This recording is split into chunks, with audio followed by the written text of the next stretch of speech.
था कि आपने ये बताओ, आपने देखा भी होगा कि जो कहानी अभी हमने जो कहानी बताया है, इस सारी की सारी बकवास से झूठा है, कुछ नहीं है इसमें भी सही नहीं। हमें यही बताया गया ना कि बुद्ध ज्ञान प्राप्त करने के लिए, सिद्धार्थ गौतम ज्ञान प्राप्त करने के लिए रात को, आधी रात को उठ करके अपनी पत्नी और बच्चों को छोड़ करके भाग गए थे, यही बताया गया ना, और मूवी में भी दिखाई गया है। तो क्या ये सही है? अगर ये सही है तो बाबा साहब को लिखना चाहिए। बाबा साहब तो सबसे बड़ा विद्वान है, उसने अपने किताब में बहुत ही धम्म में क्यों नहीं लिखा? कहीं पर भी नहीं लिखा। ये सब का सब झूठा है। इसका सबसे बड़ा प्रमाण यह है कि सिद्धार्थ 29 साल की उम्र में गृह त्याग किया, घर छोड़ के गए। तो क्या 29 साल तक उन्होंने जो पढ़ाई लिखाई की, इतनी पढ़ाई लिखाई भी उन्होंने किया, बहुत ही हाई स्टैंडर्ड की पढ़ाई लिखाई हुई, हर चीज में तीर चलाने में, घुड़सवारी करने में, मतलब हर चीज उनके पास महारत हासिल उन्होंने किया। तभी तो यशोधरा से शादी हुई। यशोधरा से शादी जो हुआ वो विश्व सुंदर थी, तो बहुत ही उस समय सबसे सुंदर महिला थी। तो उसके ऊपर बहुत सारा, मतलब उसके ऊपर एक एग्जाम रखा गया। उस एग्जाम को जो क्वालिफाई करेगा वही उससे शादी करेगा, और उस एग्जाम को सिद्धार्थ गौतम ने क्वालिफाई किया, इसीलिए तो शादी हुई। तो जो सिद्धार्थ गौतम ने जो क्वालिफाई की, अगर कैसे क्वालिफाई की? बिना पढ़ाई लिखाई का तो किया नहीं होगा। तीर चलाना और घुड़सवारी करना और बहुत सारे उनके अंदर कला था, ये कैसे सीखा? किसी के द्वारा ही तो सीखा होगा। तो उन्होंने बहुत ही हाई स्टैंडर्ड की पढ़ाई लिखाई की। तो ये बताइए कि जब वो पढ़ने जाते होंगे तो क्या किसी बूढ़ा व्यक्ति को नहीं देखा होगा, मरे हुए व्यक्ति को नहीं देखा होगा, बीमार व्यक्ति को नहीं देखा होगा? देखा तो जरूर होगा। तो फिर उसमें क्यों नहीं भगे? उसमें तो घर छोड़ के जाना चाहिए ना, देखा जरूर होगा। तो उसमें क्यों नहीं भग के चले गए? ये सारी झूठी बातें हैं, इनकी बातों में नहीं आना, ये सब बकवास है। हाँ, एक चीज मैं बता रहा हूँ आपको, इसमें एक कॉमन चीजें बता रहा हूँ कि कहते हैं कि व्यक्ति जैसा सोचता है उसके साथ वैसा ही होता है। ये बात फैक्ट है। इसका मैं आपको एक एग्जाम्पल देकर बताता हूँ। भगवान बुद्ध का जन्म हुआ और आश्चर्य ऋषि ने आकर के जो भविष्यवाणी किया बुद्ध के बारे में कि यह तो ये चक्रवर्ती सम्राट बनेगा या सन्यासी बनेगा, तो क्या हुआ कि उनके पिताजी जो सुधोधन थे वो इस बात को चिंता में पड़ गए लेकर के, और दिन रात ये सोचने लगे कि कहीं मेरा बेटा सन्यासी ना बन जाए। इनको डर सताने लगा और इस बात को वो चिंता करने लगे, रोज सोचने लगे, इसको ऊर्जा देने लगे इस बात को, कहीं मेरा बेटा सन्यासी ना बन जाए, घर छोड़कर न चला जाए। और लास्ट में यही हुआ, आपने देखा भी। तो इसके पीछे एक कहानी है, कैसे काम करता है इसके बारे में मैं बता रहा हूँ। इस पे एक कहानी मैं बता रहा हूँ। एक लड़की है जो थोड़ा बुद्धू टाइप का है, होशियार है। गाँव देहात में देखा होगा कि लड़की थोड़ा सा, कुछ लड़कियाँ ऐसी भी होती है बहुत ही इंटेलिजेंट होती है, कुछ थोड़ा बुद्धू टाइप का होती है, मतलब दिमाग से कमजोर होती है। तो उसी तरह की एक लड़की थी, थोड़ा बुद्धू टाइप की थी, कमजोर दिमाग की थी। तो उसकी माँ रोज कहती थी, अरे तू तो बुद्धू है, तुमको तो कुछ आता नहीं, समझ में आता नहीं है, तेरी अगर शादी विवाह कर दी जाएगी तो तू अपना घर गृहस्थी कैसे चलाएगी, कौन तेरा देखभाल करेगा? इसलिए तेरे लिए एक स्मार्ट लड़का चाहिए। अब वो लड़की रोज सोचने लगी, मुझे एक स्मार्ट लड़का मिलना चाहिए, मुझे एक स्मार्ट लड़का चाहिए, मुझे एक स्मार्ट लड़का मिल जाए। वो लड़की रोज सोचने लगी, मुझे एक स्मार्ट लड़का मिल जाए, मुझे एक स्मार्ट लड़का मिल जाए, मुझे एक स्मार्ट लड़का मिल जाए। और एक लड़का है किसी दूसरे सिटी में रहता है,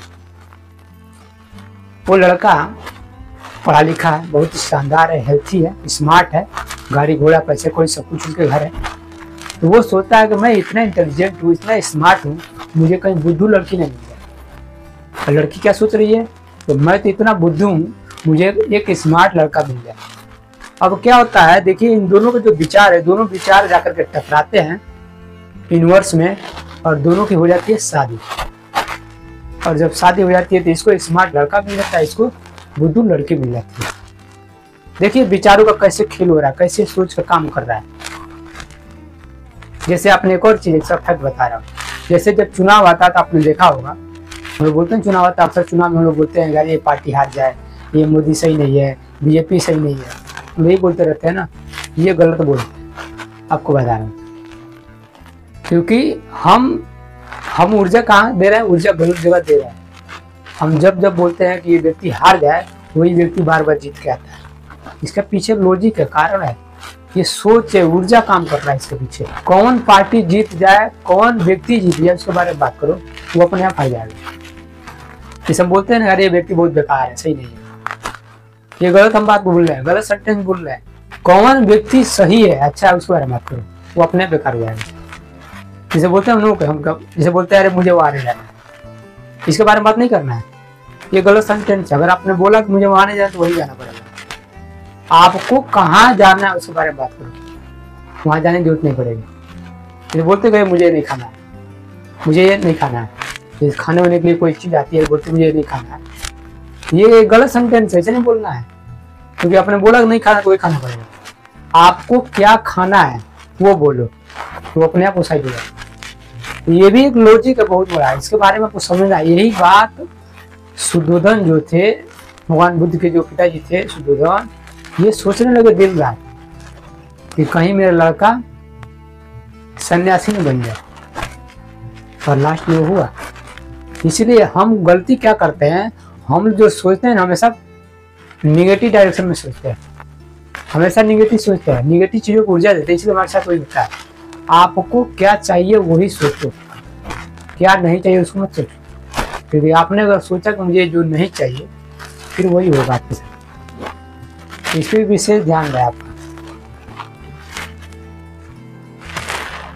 तो मैं एक और आपको एक बात बोलता हूँ। आइए एक और बहुत ही इंटरेस्टिंग स्टोरी है, कहानी है, भगवान बुद्ध की स्टोरी है। एक बार की बात है कि भगवान बुद्ध अपने शिष्यों को, भिक्षुओं को कहा कि जाओ अलग अलग नगरों में और जा करके धर्म का प्रचार प्रसार करो। सारे भिक्षु तथागत की समझे कि आदेश पा करके अलग अलग नगरों में निकल पड़े प्रचार प्रसार करने धर्म का। निकल पड़े तो तभी एक भिक्षु को एक व्यक्ति दिखाई दिया। वो व्यक्ति काफी दिनों से भूखा प्यासा था, शरीर से बहुत ही जर्जर हो गया था, कमजोर हो गया था, और कई दिन से सोया भी नहीं था। जब उस भिक्षु ने उस व्यक्ति को देखा तो उसको रोका, बैठाया, अपने पास बैठाया, कहा बैठो, मैं तुम्हें पंचशील देता हूँ, इससे तेरा कल्याण हो जाएगा। और कहा कि बोलो, पाराति पाता वेदमणि शिखा पदम समाधियान। वो व्यक्ति, जैसे ये भिक्षु ने बात बोला तो वो व्यक्ति रोटी रोटी चिल्लाने लगा। अबे रुक जा, क्या बोल रहा है? अरे मैं तेरा कल्याण करना चाहता हूँ, तुम्हें दुख से मुक्त करना चाहता हूँ, तुम्हें परम सुख के मार्ग को ले जाना चाहता हूँ, और तू रोटी रोटी चिल्लाया जा रहा है। चल बोल, नमो तस्य भगवतो अरहतो सम्मा सम्बुद्धस्य। फिर वो व्यक्ति वही बात बोल रहा है, रोटी रोटी। काफी समय तक ज्ञान देने के बाद उस भिक्षु ने काफी समय तक ज्ञान दिया, लेकिन वो अपना ही बात दोहराया जा रहा था वो व्यक्ति। फिर ये भिक्षु परेशान होकर क्या किया कि उस व्यक्ति को लेके गया तथागत के पास, बुद्ध के पास ले गया। तथागत, मैं इसको बहुत कुछ सिखाना चाहता हूँ, लेकिन मैं इसको समझा नहीं पा रहा, ये बार बार रोटी रोटी चिल्ला रहा है। तो बुद्ध उस व्यक्ति की तरफ देखते हैं और देख के कहते हैं इसको ले जाओ, तुरंत नहलाओ और खाना खिलाओ। भिक्षु ले आता है, तुरंत को नहलाता है, खाना खिलाता है, और फिर बुद्ध के पास ले जाता है। कहता है कि तथागत, इसको अब देशना दीजिए, इसको अब देशना दीजिए।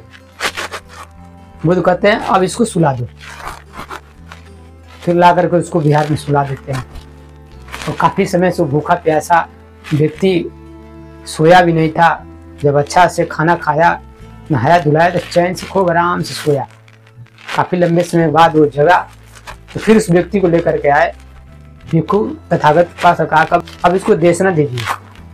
तो बुद्ध ने कहा कि अब इसको छोड़ दो, जाने दो, और व्यक्ति को छोड़ दिया। वो भिक्षु सोचने लगा, यार कैसे आदमी आ रही तथागत, इतनी मेहनत से उस व्यक्ति को मैं पकड़ कर लाया, नहलाया धुलाया, खाना खिलाया सुलाया, अब इसको ज्ञान देना था, समझाना था, फिर छोड़वा दिए। वही तो बहुत ही मुश्किल से एक व्यक्ति मिला, वो भी छोड़वा दिए। फिर दूसरे दिन क्या हुआ कि वो व्यक्ति फिर आया बिहार में, आया, और आने के बाद से उसको आते ही खाना खिलाया गया, बुद्ध ने खाना खिलवाया। और जब वो खाना खा लिया तो फिर वो अपने मन से बुद्ध के पास आया और आके बैठा, कहा कि भगवान मुझे कुछ उपदेश दीजिए, कुछ देशना दीजिए।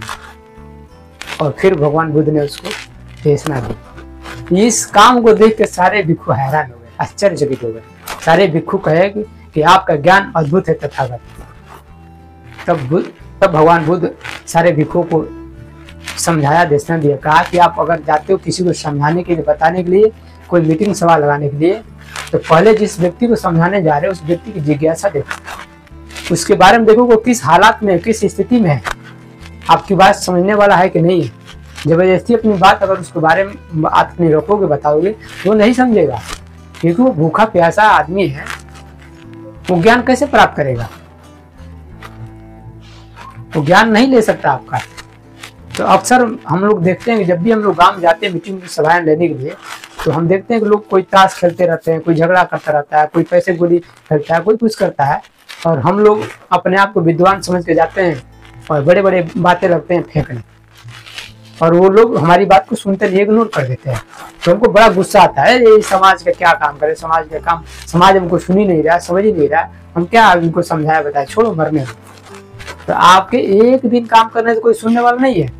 आपको बार बार रेगुलर उस व्यक्ति के पास जाना, उस समाज में जाना है, तब वो पहली बार आपको नकारेंगे, दूसरी बार आपको सुनिए ईगो दिखाएंगे, घमंड दिखाएंगे, फिर तीसरी बार आपकी बात का आपको समर्थन करेंगे, फिर सपोर्ट करेंगे, तब आपकी बात मानेंगे।